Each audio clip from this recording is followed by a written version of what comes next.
Have a look at this ad that Joe Biden's camp has put out. Look, I'm not a young guy. That's no secret. But here's the deal.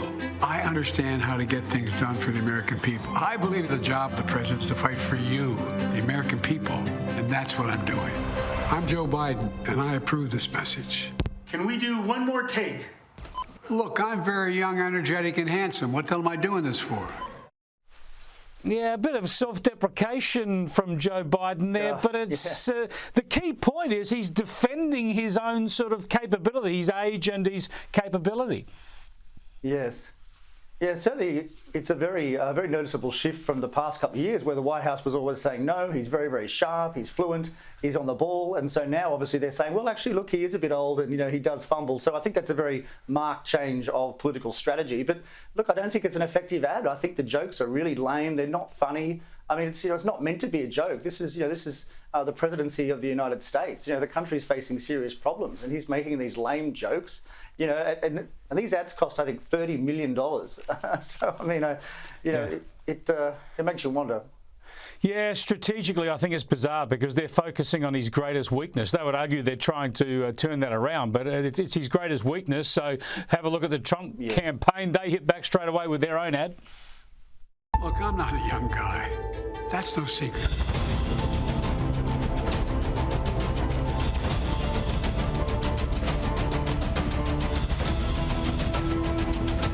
And on it goes. There's so many examples. We've shown many of those on this program over the past couple of years. And then a day or two after the State of the Union address, Joe Biden fronted the cameras with his wife, Jill. And again, he just showed that when he doesn't have the auto cue in front of him, when he's not prepped up and fired up and ready to go, I don't know, had plenty of sleep, he gets as vague as ever again. Have a look. They have no platform. They're against everything, not for anything, except the things that are the wrong things. What they're running on, I'll tell you what they're running on. They're running backwards. It's about the future, not the past. But guess what? We won't let them win the past. I don't know, Adam. Can you see him actually getting through the rigours of a presidential campaign? For instance, would he do any debates? No, look, I think this will be the first presidential campaign where we don't see debates. I think there's absolutely no way that they're going to let him debate Trump or certainly not Robert F. Kennedy. So look, it's going to be a terrible campaign, and the turnouts for his rallies are just appalling. I mean, the ones he's done over the last week, there's barely 36 people turn out, whereas Trump gets hundreds and thousands in some cases. And I think he went to a UFC game on Saturday or Sunday, and he got a extraordinary raucous welcome from the crowd. I mean, the contrast is extreme. Dear, oh dear, there still must be a bit of speculation that he's going to withdraw and the Democrats put someone else up either at the convention in August or just afterwards.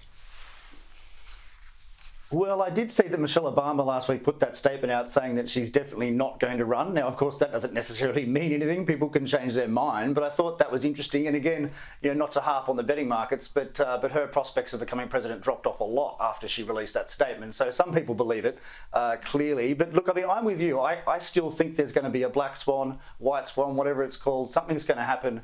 That means Biden won't be the candidate.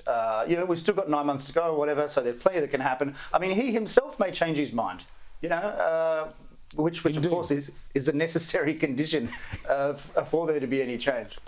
Indeed, Joe Biden needs to know his own mind.